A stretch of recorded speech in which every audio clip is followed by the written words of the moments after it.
This podcast is funded by Ted Dintersmith, the executive producer of the acclaimed film Most Likely to Succeed, and the author of the best-selling book What School Could Be.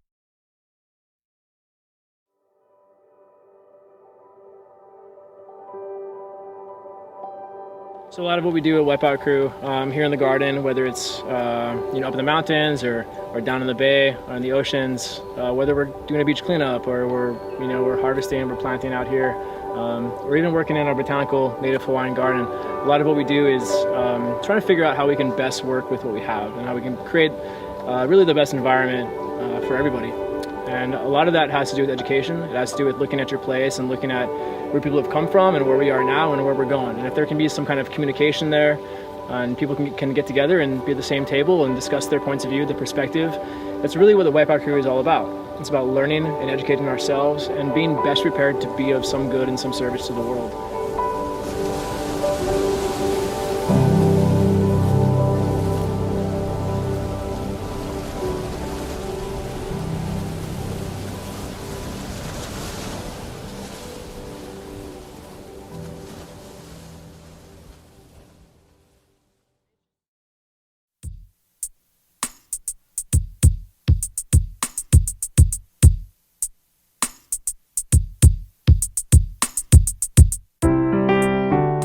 This is the What School Could Be podcast. I am your host, Josh Rapoon. Before we start the show, please consider joining the What School Could Be global online community.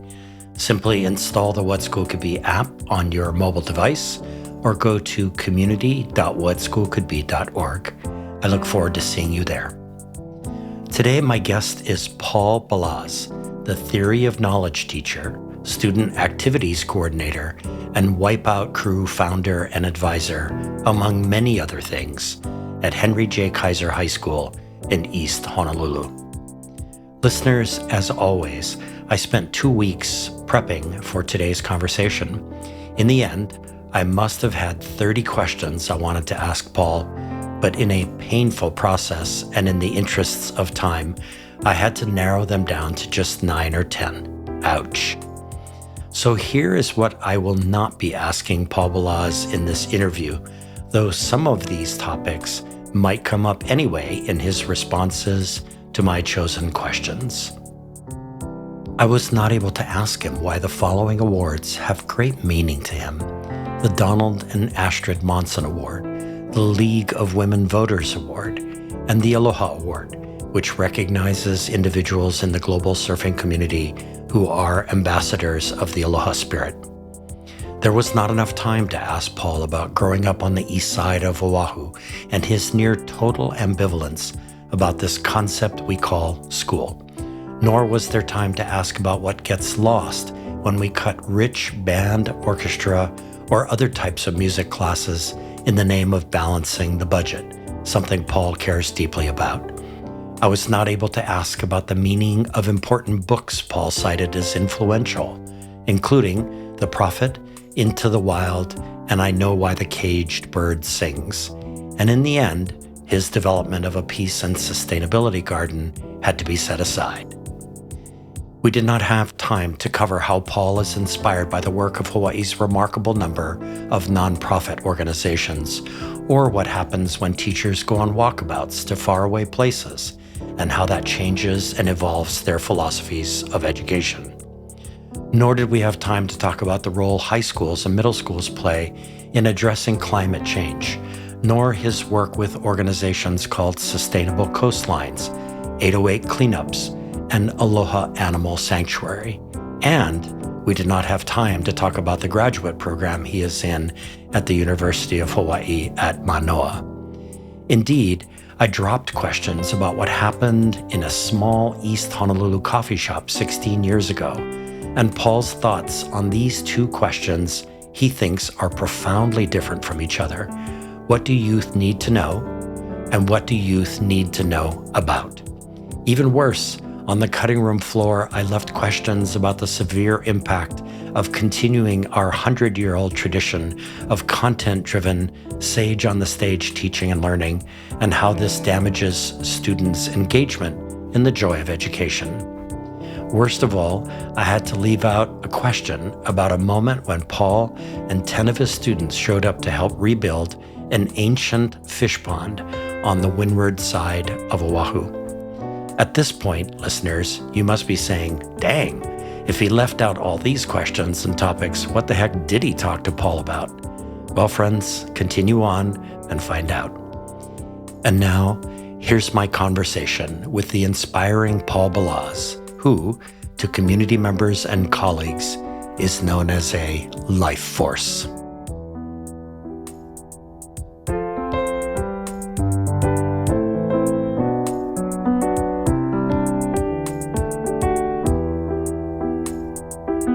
Paul, welcome to the What School Could Be podcast. Aloha. Thank you for having me. Glad to be here.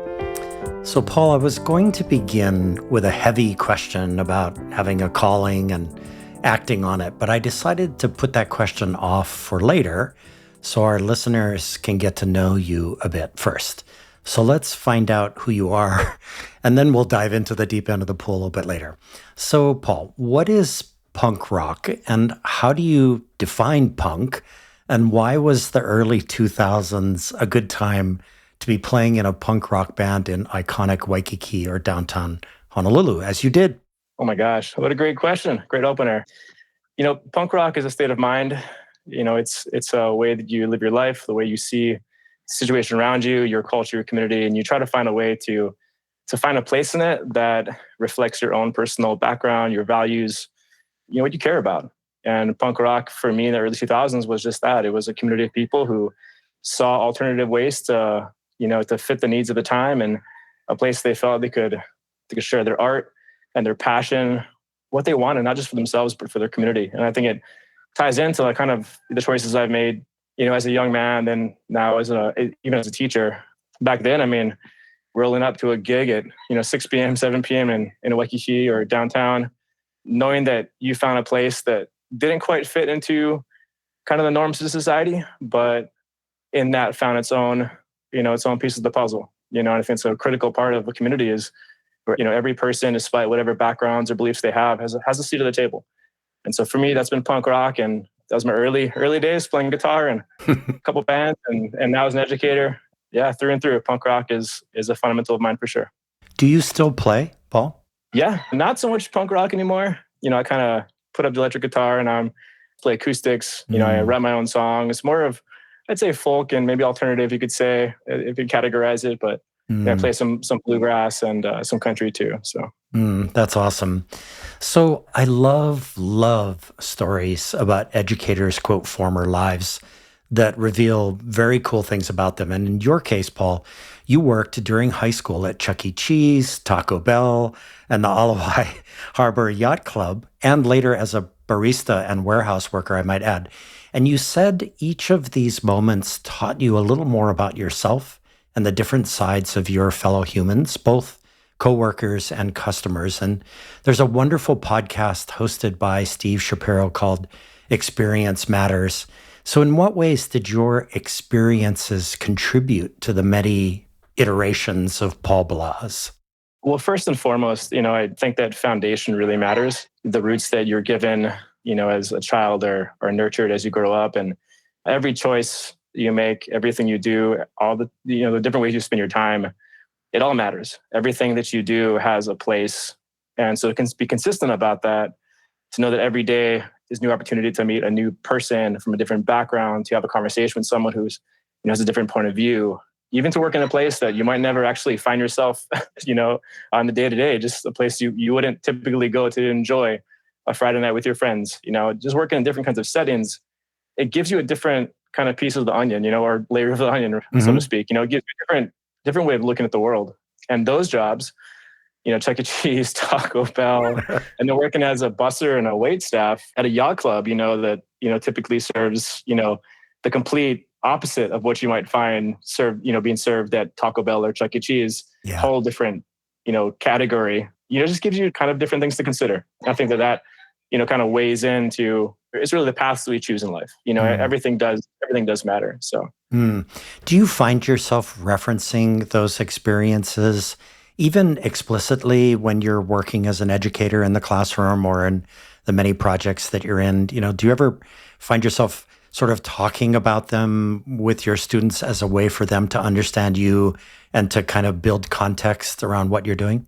Maybe to an extent, the varieties of jobs, but maybe not in particular, one or the other. It's more just, teaching kids that the experiences are what is not just what gives us backbone, but what gives us flavor, what gives us taste, Mm-hmm. and Yeah. to decide upon a certain principle, the way you're going to live your life, or certain preferences or philosophies. All of those take time, and so you have to have different experiences. You have to put yourself in situations where you're uncomfortable, and what you're going to find is inconvenient and it's hard to swallow, and that takes initiative. It takes ambition. It takes knowing that you don't have everything you need.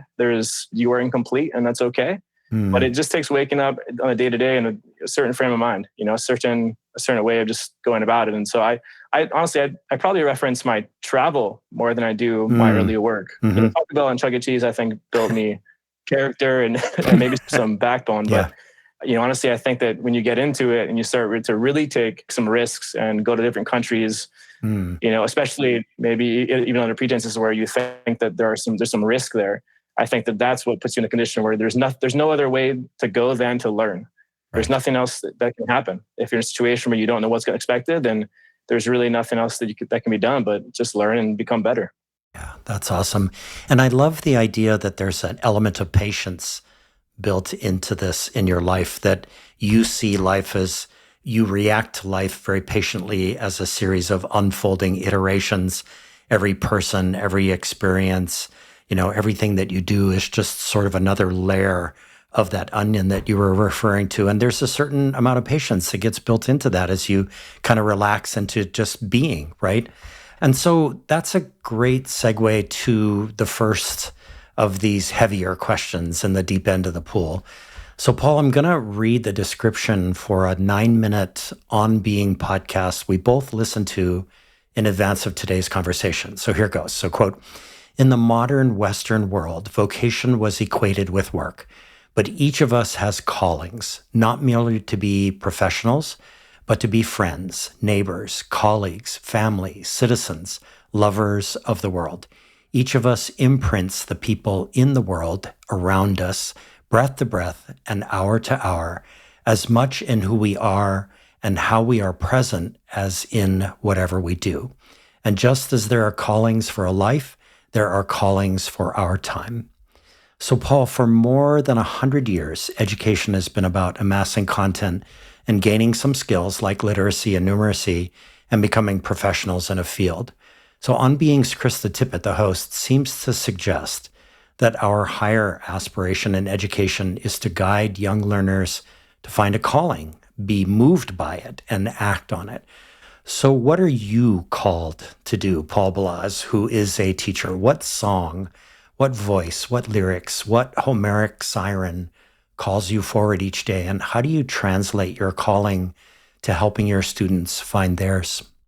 Well, I think that I got to reference the motto of my high school, Noblesse Oblige, Marino High School. And, that translates to whom much is given, much is expected. And for a person, who grew up in Mauna Loa or Hawaii, who now gets to work there, I'm blessed to work where I grew up. I really do think that through an act of service or a life of service, rather, I think that that's how we find, our place in all of it.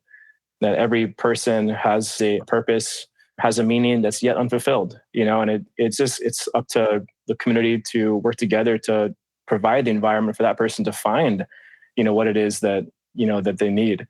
I really do think that a life of giving towards others, that it's within that giving that someone finds the greatest and the sweetest reward of all, which is to provide what others need to grow. And that's the growth itself. And I think from an early point in my life, I think that the way that I was raised and the experiences that I had growing up, and my education played a large role, but I think that it's the people that I was surrounded by, it's the people that then make, life worth living, life's so rich. Even now, my students, my colleagues, my neighbors, I don't, categorize anybody. They're just another part of the village. My students know that I see them as equals. I provide them with an education, but they provide me with an education as well.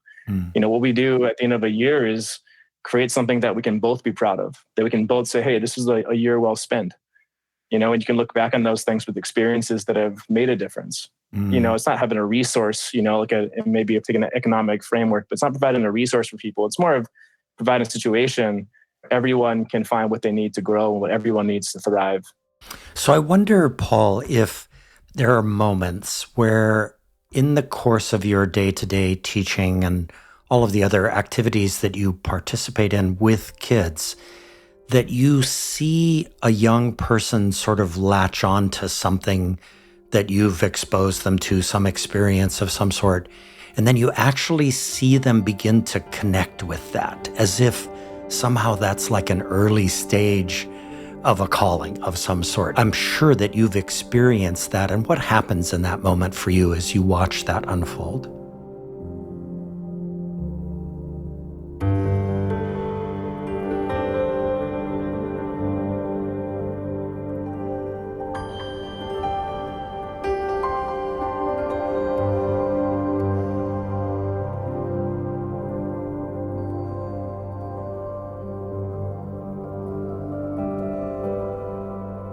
Oh man, those moments are incredible. I reach for them and I hold on to them. Yeah. When a young person finds something in themselves that has just opened up or has just had a light shine upon it. There was an experience that I had in college. I was, volunteering at a private school for individuals with special needs, and first time ever in an educational setting like that. And just having been there in that moment and having experienced the love of those students and those teachers and their parents and the families that came to support them at the end of the day on the daily.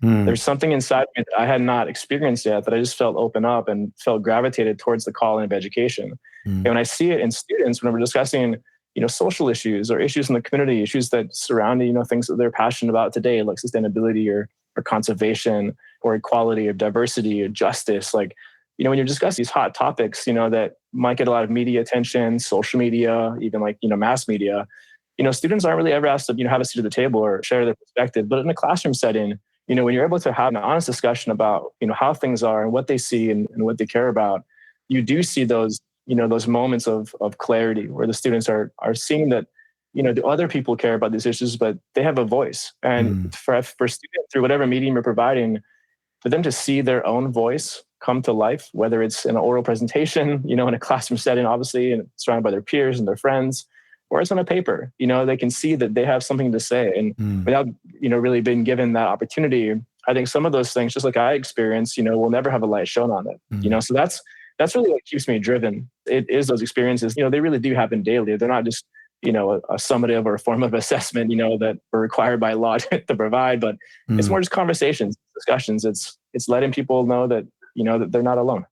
And you're also observing that as these students have these moments, which you're watching from your perch as a coach and a guide and a mentor and advisor, that they are starting to connect with other humans. This is going back to what you said earlier about life is almost like a series of iterations that are built from connections with other humans. And as they have these contacts with other, individuals who are also sparked by whatever it is that they're being sparked by, conservation, peace, whatever it happens to be, that they begin to understand their own lives as built on the connections with other people. Is that a fair way of looking at it? Absolutely. I really do believe that everyone has a thread, and the thread is of which they lead their lives, and they're woven in together, as one community. And so when they find the other threads that are going a different direction, all that does is provide them a little more perspective and just strengthens their bonds together. Wow. You actually texted me with a thought about flames. Can you share that with our listeners, how you kind of reconfigured the thread metaphor into a flame metaphor? Oh, sure. I think that every single person has a special characteristic about them, a special spirit within them, and everyone is a flame. And so the way I kind of see it is, if you're in a dark room and the darkness is not a metaphor for evil, but it could be, but more of a metaphor for things unseen, things that have not yet to be shown to you. And the world is so large. There's so much to see and so much to do. So if you're just a single flame, say this room of darkness or room of the unknown, the single flame can only do so much. But if you invite other flames into the room, if you invite other flames to stand in other parts of your life, maybe in the corner, maybe near to you or perhaps far away, but just for you to identify and be aware and celebrate and recognize those other flames, other perspectives, other points of view, other ways of seeing and being in the world. The other parts of what you have not yet seen or not had any idea that was, that was there, now had the light shine on them. And so now this room that was only just, lit by one flame is now lit by many. And you have more now to see. And with more now to see, you have more maps in which you can follow. There's more things you can do. There's more places you can go because you have perspective.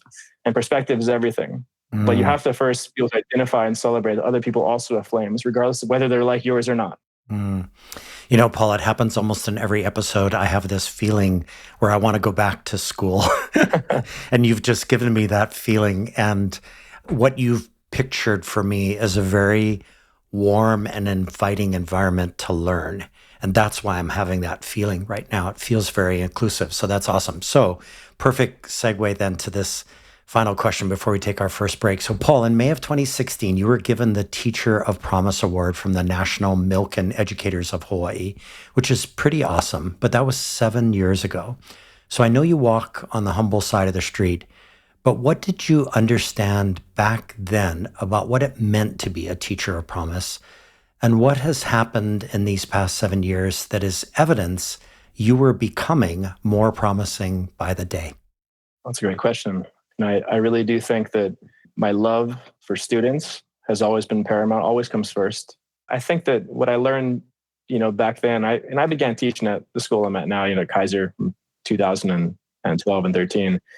But when I received that award, I think that award was a reflection of the love that was created by the environment that I had in my classroom. That award was a reflection not just of what I was doing, but what we were doing together. I think students need teachers that know that they love them, that despite all else, that they know the teacher has their backs. And oftentimes that does mean teachers taking risks that other colleagues maybe wouldn't, or that maybe the social norms and agreements that are set forth by just an educator, professional. Sometimes you have to create an environment that just is kind of punk rock, Yeah. And that's truly, I think, is where that came from. It was just a reflection of the projects and the experiences that those students and myself were able to create, not just for ourselves in our classroom, but for the school and for the community. That award was a reflection of all of their work that was being done outwards, not just in the classroom, but outwards into the lives of others. And, so that award, I stood there in the gymnasium that day and I celebrated that award with my students in my arms, That was an award won by all of us, not just myself. Paul, I didn't think that we were going to have time to talk about this today, but I'm going to seize the moment here. In my 17 years in the classroom, I believe that some of the moments of, the most complete relationship that I was building with my students came because we were taking some risks together, probably or most typically around some sort of content that we were dealing with, or something like that would have been viewed as risky by maybe parents or administrators, some topic that we dove into that might even today, or probably especially today, would have seemed controversial and something that you would have avoided. And I think you've touched on something here about elements of taking risk and the way that students understand that when you do that with them, right? Is that how that works? Yeah, absolutely. And they're not risks all the time in terms of, what's controversial or might be making other people angry or, driving a stake through a big issue. It's more in the way of students identifying areas that they know that they need to grow and areas that maybe the classroom setting or education just doesn't really make room for. So identifying those things and saying, hey, I care, that much about this that I want to work on it. So those are more of the risks that I'm talking about. And I do think that we need more educators like that and more classroom experiences like that are willing to go, see those edges and go beyond them. That's awesome. Well said. So, hey, everyone, we'll be right back with more questions for Paul Balazs. Hi, fellow educators. I'm Steve Shapiro, and like you, I'm excited about the possibilities of what school could be. Please check out my podcast, Experience Matters, where I talk to guests ranging from big national thinkers like Daniel Pink and Tony Wagner to recent high school graduates about the most profound learning experiences of their youth. Then we dig into the implications for how we can reshape schools to produce powerful breakthrough learning for all of our students. Education can take many forms, but whatever form it takes, experience matters. Hey there. Are you interested in hearing weekly conversations with authors, leaders, and practitioners at the forefront of learning and education innovation? Then you'll love the Getting Smart podcast. This podcast amplifies the incredible work being done by some of the most innovative minds in education. Learn new leadership styles, new technologies, new frameworks and mindsets, and get the fuel you need to stay motivated and curious. Together, we can empower all learners to thrive. It's available at gettingsmart.com or wherever you listen to podcasts. Hi, friends. This is Toy Hirschman from EntreEd. It is my great honor to uplift this excellent podcast, What School Could Be. As always, we are super excited to support innovation in education. We've been lucky enough to feature some of the incredible What School Could Be educators on our podcast. If you are looking to be inspired by entrepreneurs and entrepreneurial educators and other great minds from across the world, check out the EntreEd Talk podcast, and please like and subscribe and leave a review. Thanks for tuning in.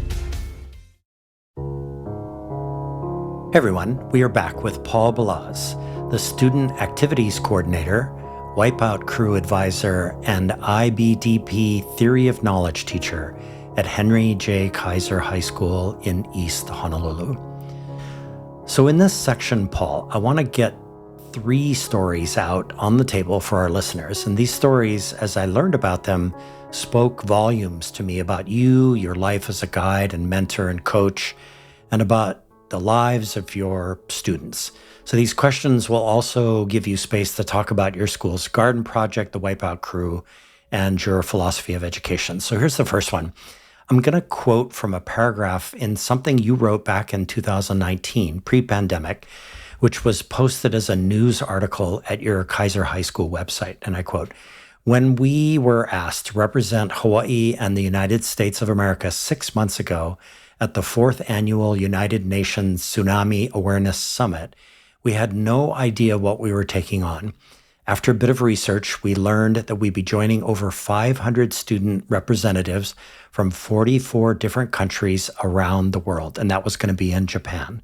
So Paul, flat out, hands down, no question, what you described in this article might be one of the greatest examples of what we at What School Could Be call real-world challenges. So the 2 parts to my question are, and we'll have to keep this kind of semi-brief because this was a huge story, really. What happened in Hokkaido? And to borrow from the title of my colleague Steve Shapiro's podcast, Experience Matters, why did this experience matter? And I mean really matter.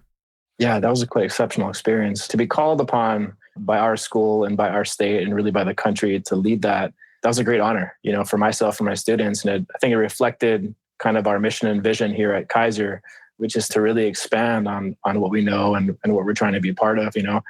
I think that students, need to be given opportunities to see that they're a part of a global society, that they're a part of a global community.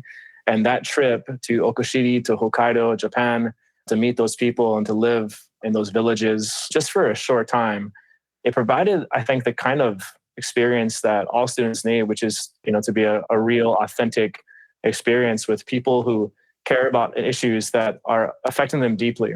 And, prior to us leaving, the students had done a survey and found that most people don't really have a tsunami preparedness plan. Most people aren't moved to create a plan with themselves, with their neighbors, within their families, with their communities. But in Hokkaido, it's a day-to-day, it's a real fear. And it's a fear because, they have experiences, they have memories.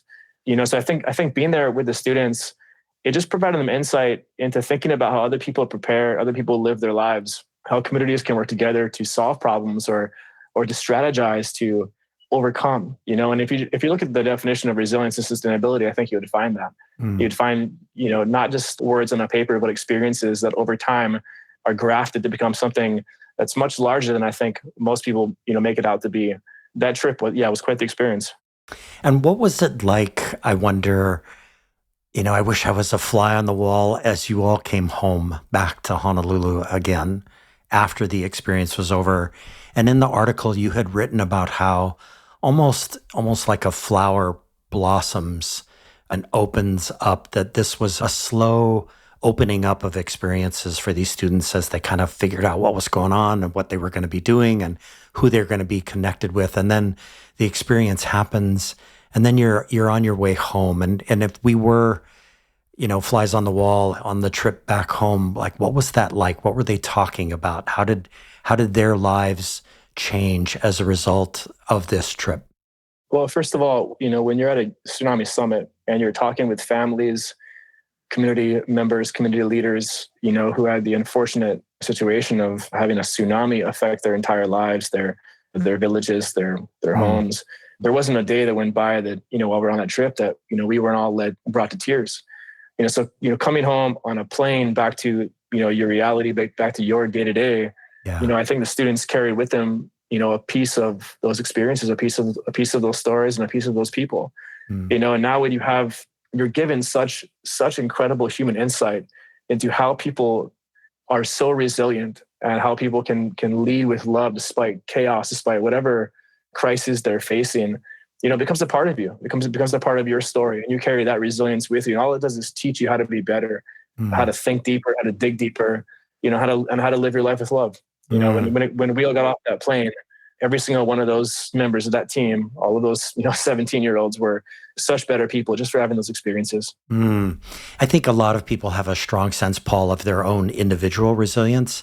But then when you contemplate community or collective resilience, the definition of that term changes because you feel a sort of interconnectedness as part of being resilient. I think that must have happened, right? Yeah, I mean, you can be strong on your own, but it's not until you're able to truly understand what strength means to somebody else that you can begin to adapt and you begin to understand that resilience is being consistently strong. It's being able to see that there are challenges and changes that you can't account for. And so you have to prepare yourself with this foundation, with the roots needed. And I think it really is through looking at other people and how they're strong in their situation. That gives you definition. Not just seeing what you are and what you believe, but what you're not and what's outside of your norm. Yeah, love that. Okay, so on to the second story. So I love stories about real students doing real things that are really meaningful.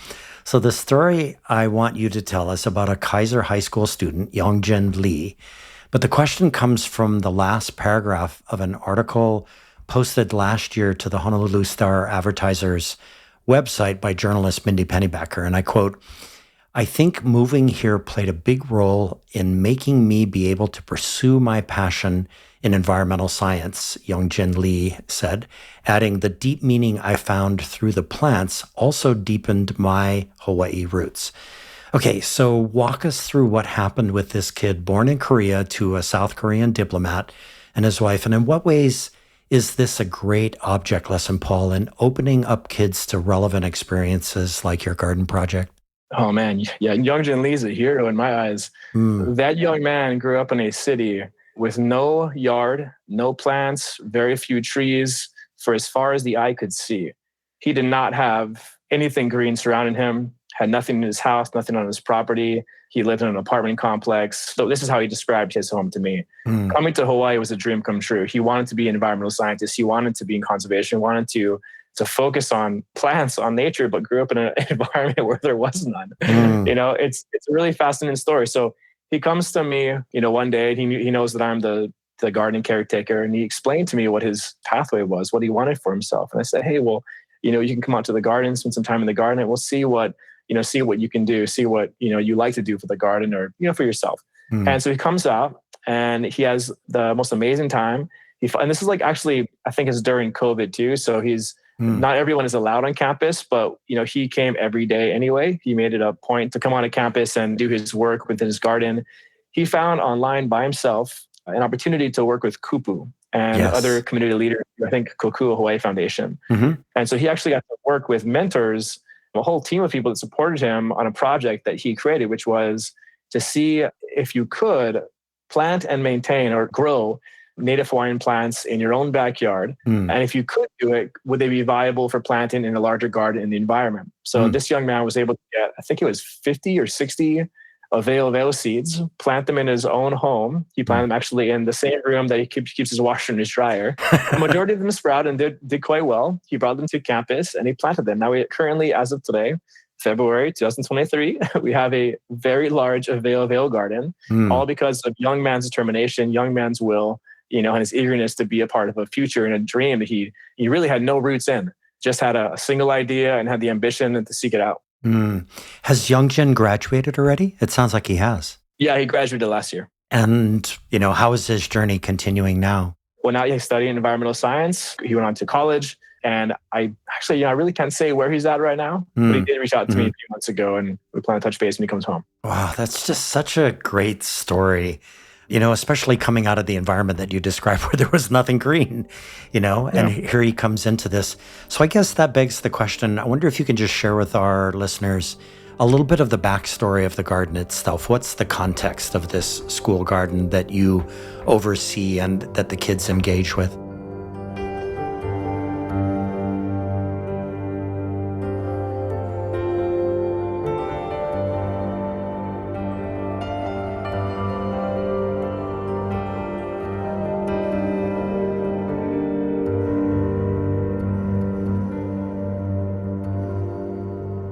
In 2016, the club that I'm the advisor of, the Wipeout Crew, which was formed in 2014. In 2016, the students really wanted to kind of get their hands dirty, literally, in kind of understanding the concept of sustainability, conservation. They want to see if they could grow their own garden. And so we sought out advice from our administration on where that might be able to take place. And they gave us a very far corner of the school campus, which actually just so happens to be near to my room. It took us about 6 months to clear the land. The land was, 7-8 foot high California grass, completely overgrown. You couldn't see past it. So it took us many months to cut it all down, to cut it all back. Machetes, chainsaws, weed whackers, pretty much every day for 6 months. When we did, we discovered a few things. First, we could see the property next to us, which happened to be a farm. Second, we could see the land under the California grass, which we had just cleared, had a loey, actually had 2 large rock formations or plots, which clearly, in my eyes and my experiences, housed a loey in the past. So we reached out to some of our vets who have, been at Kaiser for a lot of years, and they told me that it had once been belonged to Michelle Kapana Baird, which is one of our great navigation and health teachers here at Kaiser High School. We reached out to her for the story, and she told us that in 2001, when the World Trade Center was attacked, or America was attacked, her and her husband came to school and they brought a single plant called a plant, a tree. And it's funny because I was a sophomore at high school at that point, and I recall my parents, asking me if I wanted to go to school that day. I stayed home, but she tells a story that she and her husband came to school because she knew that some students wouldn't have maybe a environment to stay home in. We all know that, especially during the pandemic, it brought it to light. Every home is different, every situation is different, and some students just really need a place to go during the day. And so her and her husband said, let's come to school. And whoever shows up, we'll be there for them, as they kind of deal with this situation. And so they came to school, they brought a tree, and over the course of the day, they talked to the students, they cared for them, they counseled them. And at the end of the day, they all went around and said how they're going to dedicate themselves to a life of peace. And they planted this tree, this tree. It was just a few feet tall at the time. Now it stands over 35 feet tall, 22 years later. So the Sustainability Garden, which was called when you had first begun it, became then the Peace and Sustainability Garden. It's a place for all people to come and celebrate each other, to learn about sustainability, to learn about the relationship with nature. The garden began as just a fruit and vegetable garden, and now it's a place where 78 native Hawaiian plants grow and thrive, and also where a compost project is being done, also where 2 botany classes now actually get to work with the soil science, propagation, and expand their learning outside of the classroom. So it's, it was a very small project at first, but today it's a thriving place where students can take their learning outside into the world and teach themselves a little bit more about nature. And it's a part of the culture of the campus, it sounds like, for sure. Yeah. So in fact, Paul, and this is the third of these questions in this section, one of the most important things I wanted to have my listeners learn about is the story of the Wipeout Crew, which I was stunned to learn 135 students signed up for this year, even though they don't get any academic credit for it. That's pretty amazing. So specifically, I want to point out an awesome blog post by a student who, because of the Wipeout Crew, started an ethical clothing brand called C7. So I wonder if you can share a little bit more about the Wipeout Crew and what its mission and vision is, and why it's probably not surprising that this student actually did what she did, which is to start this ethical clothing brand, given that she cited in that blog post how much the Wipeout Crew meant to her. Yeah, that student, Lei, she was remarkable. And she's really one of many who have taken the Wipeout Crew as a kind of like a framework for how she sees her life. And, a lot of our students that have come through the club, and yeah, there's 135 this year. Not all of them show up to every meeting, Yeah. but, they all take the club, in a way that, or I guess it allows them to see, their lives and how they can create change for themselves. So we have a super diversified approach. We do stewardship, activism, outreach, and service. Everyone is asked to be a part of is whatever they feel comfortable, whatever area of their life that they feel they need to think a little bit more about how they can create positive change in the environment. And Lei just did that. She wants to run her own clothing brand, but she wants to run it in a way that's ethical, a way that reflects her values. And I think it's a really powerful thing for our students to see is that, you don't have to, give up your values and give up what you care about and the things you deeply value. You have to give those things up if you want to follow your dream. You can do both. You can have what you want, and still make a difference in the world. You just have to be intentional about it. And Lei is a great success story in my eyes for how that can be done. How you can make a living, but without sacrificing who you are. Paul, one of the most important books that I read in 2022 is called The World Becomes What We Teach by Zoe Weil, who's the founder of the Institute for Humane Education, which is based in Maine. And I love that story about Lei because in effect, she is what Zoe Weil calls a solutionary, meaning someone who seeks to do something to create a solution to a problem, but sees it almost from a 360 perspective. In other words, they're trying to be ethical and moral and principled about how they're doing the process and how they're rolling out the solution to whatever it is. And it sounds like that's really who Lei became through that process, right? Yeah, absolutely. The way she, first of all, Lei was the president of the club. And so she had a responsibility, not just to herself, but to everybody else. So, the way she handled the meetings, the way that she led our outreach and our stewardship projects, the way that she helped to teach other people how to testify on things they believed and how to be a part of, politics, to get involved with actually what takes place in the community.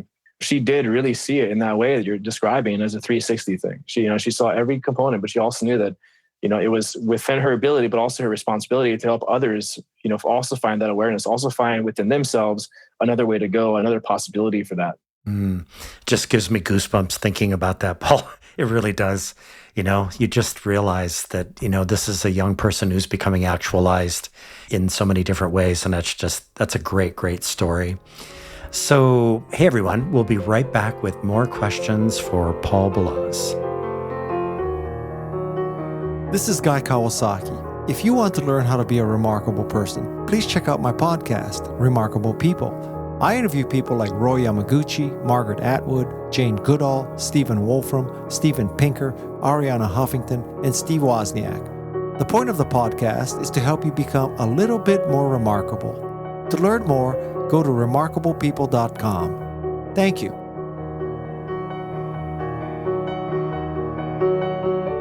Aloha, my name is Aaron Shorn, a previous guest on this very podcast. I am also now head of growth and community at Hawaii's own Unruler. Unruler is a collaborative mobile and web platform that accelerates innovation, grows culture and community, and celebrates learning. Learners post multimedia, tag their learning, and through comments are able to work together asynchronously. Each post is a moment of learning that forms the foundation of a joyous learning journey. We can be found at unrulr.com. Mahalo.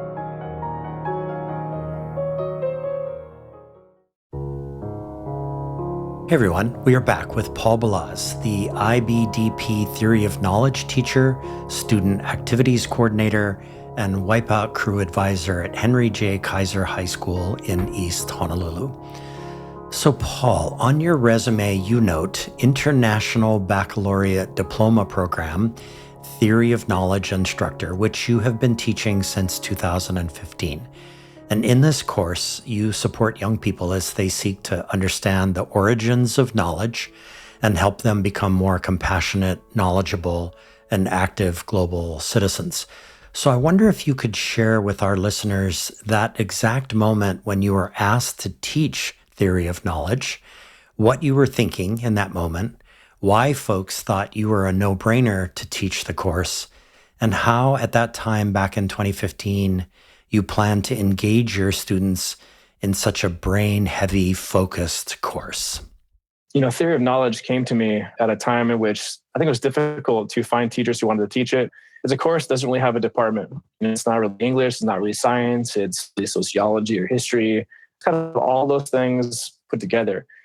The course itself, lends itself to discussion about society, about what changes us, what affects us, where we gravitate towards, because of either our bias or our background or the ways we are raised, the things we're taught to see, the ways we're taught to, to apply ourselves. All of those things have merit, but they're not all there is. And so theory of knowledge is the way for us to see how different people see the world, develop different perspectives and points of view, and allow those things to color, our lives, to define our lives. And it can be an incredibly enriching experience. And the students, really look forward to and love the class itself because of how liberating it does feel to say, you know what, I don't really need just my own. I have others as well, that I can look to others for guidance, others for support. The class has allowed me to really be myself in a lot of ways. I'm an English teacher. My degree was in secondary education, focus of English at University of Hawaii. And so my background in English is actually kind of philosophical. I teach a lot of the philosophers, a lot of the early writings, and I always incorporate, culturally relevant, material as well. So theory of knowledge, it allows me to pick up some of those philosophies and some of the philosophers that I study, that I love, the great writers, but also play into the hand of what our community needs and who are the people of Hawaii are. So so as an English teacher, as a theory of knowledge teacher, I'm able to find an intersection between philosophy and some of the great writing, but also indigenous knowledge, cultural values. Looking at perspective and how important it is to understand how the world is so diverse and so unique. In every way. It's funny. I'll tell you a quick story. In early 2017, there was an incident in which one of our playgrounds in the community was burned down. And the community was called upon to ask its teachers and PTSA and parents and families to come and support and help to rebuild the playground. At the time, one of the fathers who was a contractor, he decided to support the initiative by providing all the materials to rebuild this playground. But he needed the support. So it was a great time for everyone to come together and a great opportunity because we had all the building materials paid for and taken care of. So we're there, we're building all day, all morning, and we sit down for lunch. And one of the people on the contracting team, he sat down next to me and he said, "Hey, I hear you're a teacher. Can I ask what does you teach?" I said, "Well, I teach theory of knowledge and English." And he said, "Well, my son's in elementary school and might one day go to Kaiser. Can I ask you if there's one thing that you want all of your students to take away from school once they graduate from high school, what would it be?" And I said, "Well, I think that it's really important for students to travel, to see the world and think about the ways that different people live in this world. And then once they have enough experiences and they feel like they have enough knowledge, kind of figure it out, come home and see how you can, be of service." And he said, "You teach our kids to leave America?" And I said, "Yeah, I think it's important to get perspective." And he said, "Wow, that's incredibly anti-American of you. I hope my son never has you." And he got up and he walked away. And other teachers at our table were sat there stunned. The family members, like the other parents, sat there looking at me like we couldn't believe this perspective, that someone could think that so highly of their own nation, own country, or their own way of being, and felt that was better than everybody else's, that there was no other perspective to be gained because once whoever you are, that's all you need.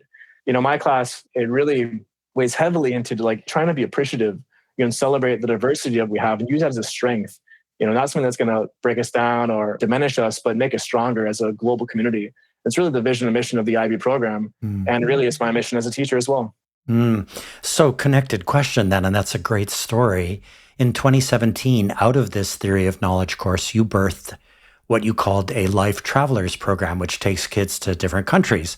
So you've taken teams of young public school learners to Fiji, Thailand, and Laos, and you are returning to Fiji again this summer, 2023. So why? What happens to these young folks under your guidance and mentoring and coaching on these trips to faraway places? How does the arc of their lives change as a result of that? It's in these villages that, the students are asked to work and to live and to share, the lives of people that have entirely different lives than their own, that still live by traditional customs and norms and beliefs and values, that operate, under this idea that everything that we have is because everyone's working together, that we all are each other. When the elders get up in the morning, they go and work the farms. And the kids wake up in the morning, they also go and work the farms. Everyone works together, whether you're 8 or you're 80, your responsibility. And for a lot of our students, that's a very different approach to life. A lot of what we expect our kids to do is follow this framework, follow this formula we provided them, which is to take college, preparatory classes, graduate from high school, and then be out of the house. That's kind of the norm. And when people decide to stay, it's kind of a break into the norm. And those people have to deal with, maybe the stereotypes or stigmas others give them. But regardless, we very rarely ask families or community, what is it that you want us to teach our children? What is it that we all need that we can be providing the education for, that our students can then become stewards of their own homes? It's a very rare question, but in these other countries, these villages, it has to be asked. You have to provide an education that can give back to the community. That is sustainability. That's resilience. That's how you create it. Not teaching everyone to do their own thing and be individualized to the point where the community itself suffers. I know we have our own values and much different here, but there's something in that students learn. And now this doesn't mean that the students come home from those trips and then just stay home. All of them, I say probably all of them, actually have gone on to other schools, have gone to Cornell and Puget and Seattle and Stanford, and they've done great things. Or they stay here in Hawaii. But regardless, they took a part of that trip, a part of that story, and they carry it with them. And that's how they see the world too. It's not just what they want, but they also have to factor in the lives and the needs of other people in this world. I had one student who was going to go to Seattle University and study business. And she changed her major from business to business ethics. She wanted to look into how to create an ethical business, how to help others create more ethical frameworks for business. So it's entirely a new approach that she hadn't thought about until she had, worked with or seen some families working in Fiji to serve, not just to serve themselves, but also always to serve the community as well. So I want to come at this from a slightly different direction, Paul. You feel, or you've shared with me, that treating young people as vessels to be filled up with a canon of knowledge is, maybe disrespectful, maybe even destructive even. So how does the whole teacher-student experience change when teachers treat learners as sources of knowledge? I think that the respect, that a classroom suddenly has, I think that the learning environment itself is so much more conducive to life. It's more life-giving. Students then feel like they have a place, that they feel respected, and they feel that their time and their energy and their work is sacred, which I really do think it is. I really think that every student, every child that comes to my classroom is someone that has so much to offer, so much that they've not just maybe seen themselves, or they've not been given the right opportunity to bring it out. I've seen so many situations where, and I think most educators know this, but where, a student just hasn't been asked yet to deliver a kind of project through the medium that they're most comfortable. And you finally give them that medium. You say, okay, instead of writing a paper, I want you to draw me a paper. I want you to draw me what you learned. Everyone knows that you ask the right student that question, they're going to do a much better job with the art than with the paper. The paper might not be able to reflect their learning, reflect what they took away from the story or how they've used those skills in a new and innovative way. But if you ask them the right question in the right environment under the right pretense, I think a student could really show their true colors. And you provide an environment of respect, where they know that they are respected for who they are and as people, that all of their flaws and their faults, everything they bring to the table, they're going to do a much better job in the classroom and in life if you provide that environment. I love that. And it really speaks to something that we at What School Could Be care a lot about, which is assessments for deeper learning and giving students an opportunity, as you said, to do something that's more visual, or to do, a film that helps explain your learning, or a podcast, or some other kind of project, or building something that's tangible, right? It's a gesture of respect towards the student when you do that, because they understand that you're honoring that they're all coming from different places, right? They're all coming from different experiences with different kinds of learner styles and different ways of expressing what they know. And that's just so respectful to do that. Oh, absolutely. Students, when they know that you're providing that environment and you're respecting them and coming at them with nothing but love and nothing but an open hand, saying, hey, what can you say, in your own way that can let us see where you're coming from?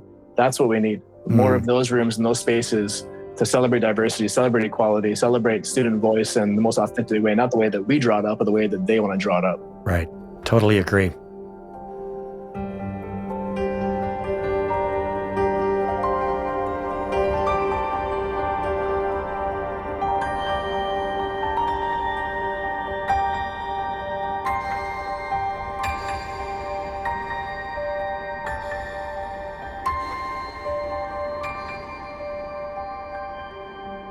So, Paul, prior to today's conversation, I wondered if you could share one of those hugely impactful moments all of us teachers have at some point in our careers. We all have them. A moment that sort of defines who we are and why we do what we do. And you shared a story about a young woman who, because of some mental health issues, slowly stopped coming to school, and you did not let it go. You kept communicating with her. And well, I'll let you tell the story, which I think speaks to the idea of building what we at What School Could Be call a caring and connected community. So what is that story? What can you tell us about that? It was early 2013. I was a pretty new teacher. And the way that I teach English class, just so everyone has some background, is every day we open with a different quote, a different question, a different prompt where students will be given, 7 to 10 minutes or so to write their own thoughts, their feelings on it. They can draw, they can sketch, they can tell a story. I always give a few questions for them to reflect upon. If they're having a little hard time free writing, they can go to the questions and answer those instead. Anyway, I always choose, things that tug at the moral side of life, some of the deeper questions and deeper wonderings. And it does usually tie into what we're reading. So in my classroom back in the day, we were reading either Brave New World or 1984, I Know the Caged Bird Sings, Into the Wild, whatever it might be. But it's always asking students to share a part of their heart, part of their soul, and to really dig into that. And this student happened to love it. She was an artist. She was a visual artist, but she also was a graphic designer. She had a lot of talent, a lot of skill, but she also had a lot of problems in her life. And she had things that she was going through at the time that affected her very deeply, that affected her ability to learn in the classroom like everybody else. She couldn't really be there 100%. When I always tell my students, we have no idea what goes on in a person's life before they get to this room. We have no idea what their weekend was like, what their night was like, what their morning was like. We have no idea what they're facing outside of these walls. And so when students come to the classroom, we should be giving them all the respect that they deserve. They could actually be going through the fight of their life. And this student was. There was a point when I received a communication from our counselors, our administration, that the student would be, going home and will be taking classes from home. And so, like they do, they asked all the educators, all the teachers to send home work, make sure that, that this person had everything they needed to be working from home to still be learning along with the class. So I kept sending things home. I kept sending journal prompts home. I didn't send any projects, but she did have the books we were reading. But all I really wanted her to do was to take those prompts and reflect upon them every day, because I really felt those prompts were affecting her, that she really enjoyed them. And they got her to think about why it was all worth it, why life was worth it, why she was worth it. And I didn't see her many times after that. And at the start of the next year, right before classes began, she came to my door, and I was kind of setting up the room for the new year. She knocked on my door and she came in, and she shared with me how important those prompts were and how important it was that I stayed in communication with her, how much she respected and appreciated that I never forgot. Even though she wasn't in the classroom every day, she was very rarely there. She was, like I said, most of the time, almost 100% of the time, she was at home. I never forgot to send an email or to forget those prompts. And she gave me a book, and the book was one of those writing journal prompt books, where every page is a different prompt, kind of get you to practice your writing skills or writing. Anyway, it was called 100 Prompts for Daily Writing or something. And on the last page, she wrote in where, the last page of the book, it was a blank white page. And she wrote in 101. And the prompt was, what would you say if you were told that you saved a girl's life? And the page was blank. Wow. And she gave me this book as a gift. And it brought me the most, it's one of those moments where you just realize that there's many things in this world that are bigger than a classroom environment. It's many things in this world that are bigger than education, than content. It's people. Everything we do is about people. Everything we are is about people. It's relationships. And in that moment, it was one of those clarifying moments for me that the path I was on as a teacher, as a person, as a young man, was the right path, that I was where I needed to be. I was trying my best, Wow. That's a great story, Paul. Wow. Relationships and love and respect, right? That's what it's all about with students. So, Paul, we've come down to the end of our time together, and I love to end episodes by having guests do a shout out to a giant upon whose shoulders they stand, a mentor, a guide, coach, advisor, friend, inspiration, and fellow sojourner, possibly. You shared with me the stories of two of these giants, two remarkable people who had an outsized impact on your life. So who are Rinda Fernandez and Robin Mann, and what do you want to share about them? Wow. Well, Robin Mann, she was an educator at Copiolani Community College, sociology. I took, I think, 3 or 4 of her classes. She was an educator that just believed in you. And because she believed in you, you believed in yourself. I took every class she offered at that school, not because I was studying sociology, but because I loved the way that her classes made me feel. I love the way that she got us to think about the world and our place in it. And I love that she was able to take risks. And one of those risks was taking 30 students that she didn't know outside of just the 3 or 4 weeks that we were with her, taking us to a different island. She took us to Kauai in my year. And we were asked to create projects that dug deeper into what we cared about and what we wanted to see changed in our society. And everyone in the classroom chose a similar topic and had to come at it from different ways. And our topic was homelessness and drug use. And so we were set up with meetings with all of the big hitters, I believe the governor was there, community leaders, nonprofits, school teachers, business owners, just to get perspective on how the community felt about it, what they were seeing, what was being done, the different layers of it. It wasn't just the stigmas and stereotypes that are built up like we might have here in downtown Waikiki or something, but there are layers of it. There are cultural things to take into account. There are Native Hawaiian issues taken into account. There are values, there's identities that are at stake here. It's not a solution like solving homelessness by throwing money at it, taking people out of the street. There are mental health issues, and so when I was a 20-year-old, at KCC, this was a new concept for me to come at things that might make sense to solve with your brain, but might need to be solved with your heart. What Robin Mann taught me was that everything needs to be come at through love of it and not just through the need to solve it.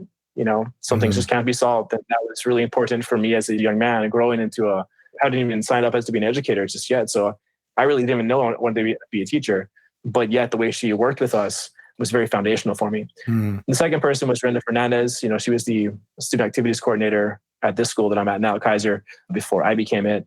I named her as that person just because of how influential she was for me as a person who cared so deeply about students that she would take risks with her colleagues, with her position, because she felt that it was the right thing to do on the bigger picture of things. She knew that it was more important to support young people who needed someone to see them and to offer them a seat at the table. I recall right before she retired, I think it was maybe 2 years ago, our school was asked to come up with a new civil rights policy or a new way of handling more gender-based things like homecoming court and prom court and all that. And so she was able to actually spearhead, a conference for all of the students to come and share their perspectives and to learn about the issue and learn about what other schools are doing and actually come up with a strategy to help support and be inclusive of all of our students at the school, not just those who are male or female. And this is the very end of her career. And she still always pushed for diversity, always pushed for justice and equality for all of our students. And that has always been a really big part of my life and my teaching. So I, person I look to always for guidance and support. Even now, I'll text her, or give her a call and ask her for her perspective, just because I care that much about what she feels or what she thinks about these issues. Wow, that's awesome, Paul. I love that, and I think what we'll do in this moment is we'll dedicate this episode to Rinda and Robin and thank them for all they have done and will continue to do. And I just love those kinds of stories. And I think it really connects with what you've been talking about for the last hour, which is really about relationships and love and how our resilience is really a collective resilience. If we work together, we can accomplish all sorts of things. And I think that that's just great. So Paul Balazs, thank you so much for being on the podcast today. I hope you and your extended family have a great 2023. And we wish you the best of luck as you move forward with teaching theory of knowledge and advising the Wipeout crew and developing your school garden and engaging the community the way that you do. Thank you for all that you do, Paul. We really appreciate it. Thanks, Josh. Appreciate you. My editor, creative consultant, and sound engineer is the talented Evan Kurohara. Our theme music comes from the vast catalog of music created by my friend of 40 years, the remarkable pianist Michael Sloan. Producer of 12 albums with over 100 songs, Michael Sloan is featured in Apple Music, Spotify, and all major music platforms. You can also find his work at his YouTube channel, Michael has listeners in over 100 countries and over 2,000 cities to date. Support these episodes with remarkable, innovative, and imaginative educators and education leaders by giving us your own rating and writing us a review at your favorite podcast store. This series is underwritten by education change agent Ted Dintersmith, the executive producer of the acclaimed documentary film Most Likely to Succeed and the author of the best-selling book, What School Could Be. Please join the What School Could Be global online community by going to community.whatschoolcouldbe.org or by downloading the What School Could Be app from your favorite app store. The What School Could Be podcast is brought to you by Josh Rapoon Productions. Send your feedback to josh@whatschoolcouldbe.org. Also, follow the show on Twitter at WSCB Podcast. Listeners, the most important thing you can do in these uncertain times is to bring kindness and compassion into the world. We need a surplus of both right now. Until the next episode, ahui ho and take care.